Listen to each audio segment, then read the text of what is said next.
And the Rajya Sabha proceedings have commenced. Let's take a look.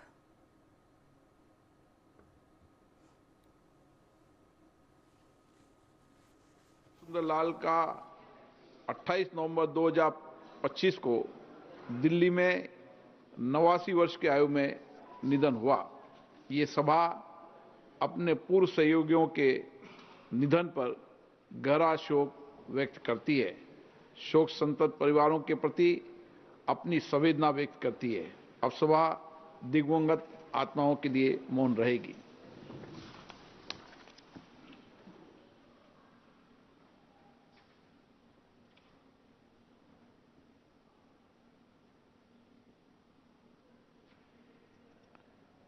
Om Shanti.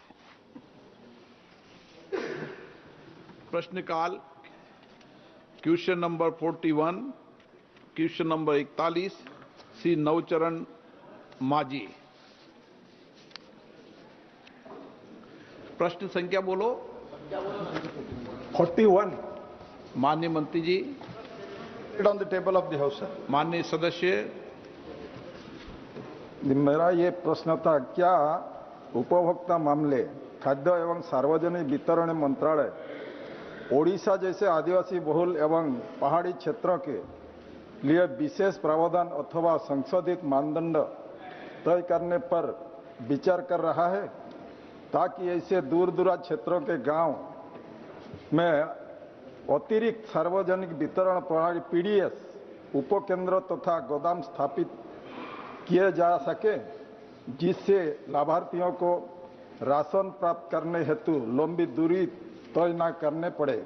यदि हाँ, तो मयूरभंज जैसे जिलों में इस नीति या किसी पायलट परियोजना को लागू करने की संभावित समय सीमा क्या है?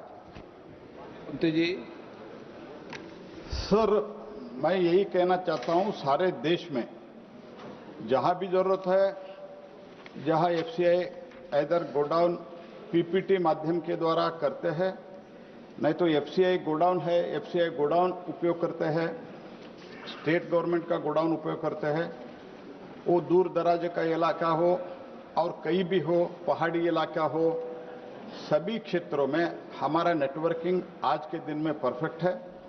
जहां भी अगर जरूरत है तो एफसीआई समय समय पर गोडाउन भी हायर करेगा, और जो फेयर प्राइस शॉप अपॉइंटमेंट करना है, फेयर प्राइस शॉप को करना है, वो तो प्रदेश सरकार का काम है।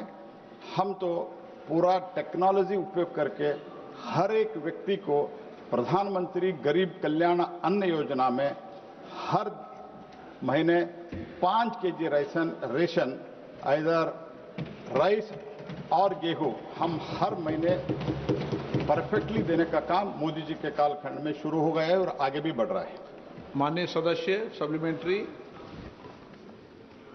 खाद्य एवं सार्वजनिक वितरण मंत्री यह बताएंगे कि सरकार यह सुनिश्चित करने के लिए तत्काल क्या कदम उठाएगी कि मेरे संसदीय क्षेत्र की सभी पात्र जनजातीय परिवारों, जिनमें से अनेकों को बीपीएल सूचियों तथा अंत्योदय अन्न योजना AAY से गलत तरीके से बाहर रखा गया है, सही पहचान के जाए और उन्हें बीपीएल राशन कार्ड जारी किए जाएं तथा अंत्योदय अन्न योजना के अंतर्गत शामिल किया जाए। बी, औपचारिक रूप से बीपीएल AAY सूची में शामिल किए जाने तक ऐसे परिवारों को सब्सिडी वाले खाद्यान्नों की निर्बाध आपूर्ति के लिए क्या अंतरिम व्यवस्था की जाएगी, और इन उपायों को सदस्य जब तारांकित प्रश्न होता है, स्टार क्वेश्चन होता है, तब संक्षिप्त में प्रश्न पूछते हैं, 1 2 3 4 नहीं। धन्यवाद। माननीय मंत्री जी।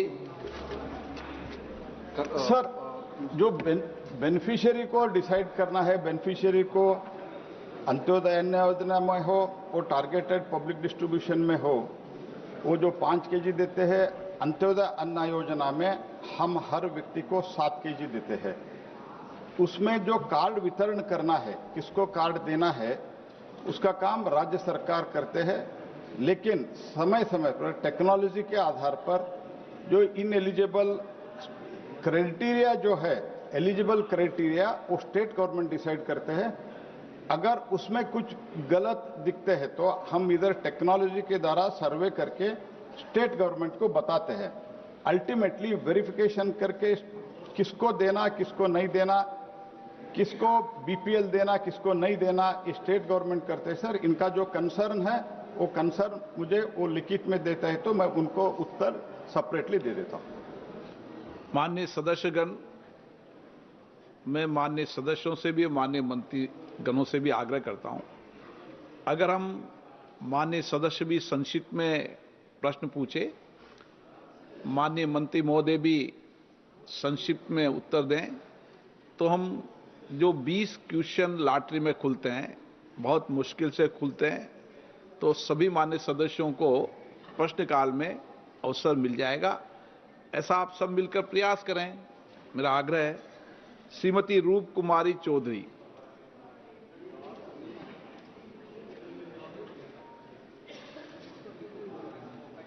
श्रीमती रूप कुमारी चौधरी। श्री नरेश मस्के।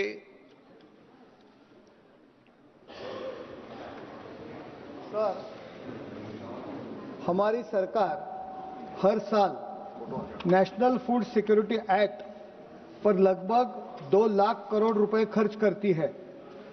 2015 में शांता कुमार कमेटी ने पीडीएस कवरेज को 40% तक कम करने की सिफारिश की थी ताकि सब्सिडी को बेटर टारगेट किया जा सके। क्या सरकार पीडीएस कवरेज को रैशनलाइज करने और सब्सिडी को बेटर टारगेट करने के लिए शांता कुमार कमेटी जैसी सिफारिशों पर कोई ठोस कदम उठा रही है? और क्या अनाज देने वाले इस मॉडल की जगह एक well targeted direct benefit transfer DBT system को लाने पर गंभीरता से विचार हो रहा है क्या? बैठिए। नेशनल फूड सिक्योरिटी एक्ट के अनुसार 75% रूरल पॉपुलेशन, 50% अर्बन पॉपुलेशन, इन लोगों को हम फ्री में राशन बांटने का निर्णय माननीय प्रधानमंत्री जी के नेतृत्व में प्रधानमंत्री गरीब कल्याण अन्न योजना में हमने शुरू किया है, वो जारी है। ऐसे कोई प्रस्ताव नहीं है। हमारा स्टेट से निवेदन यही है, to improve the accuracy of beneficiary of the identification, DFPD has cross-matched प्रधानमंत्री गरीब कल्याण अन्न योजना डाटा विथ आधार। उसमें जो मर जाते हैं, मीन्स डेथ होता है, CBDT, income tax, motor vehicle ownership, GSTN, MCA, ऐसे जो भी विषय है वो सब हम मैच करके स्टेट गवर्नमेंट को भेजते हैं। उसके एलिजिबिलिटी के क्राइटेरिया स्टेट डिसाइड करते हैं, उसके आधार पर वो डिसाइड करते हैं। हम 75% और 50% पे कोई भी चेंज आज के दिन में नहीं कर रहे। श्री सप्तगिरी उल्का। स्पीकर सर, आपके माध्यम से मैं माननीय मंत्री जी पूछना चाहता हूं, सर पीडीएस में अभी भी लीकेजेस है। When we talk about aspirational districts, 112 aspirational district में Raigarh and Koraput, there are 2 districts in my particular Lok Sabha which are both aspirational, and what we have seen is that because of the leakages and the beneficiaries not getting the due चावल जो नहीं मिलता है, तो 8 tribal people ऐसे थे कंधमाल में जो मैंगो कर्नल खा के वो बीमार हो गए थे, 2 की मौत हो गई थी। इसमें लीकेजेस जरूर है।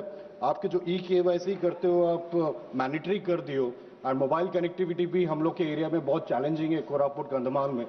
तो क्या सरकार एक यूनिवर्सल बेसिक इनकम जैसे एक मिनिमम अमाउंट हर एक व्यक्ति को देने का प्लान भी कर रहे हैं इन एडिशन टू पीडीएस? क्या आप जवाब देंगे?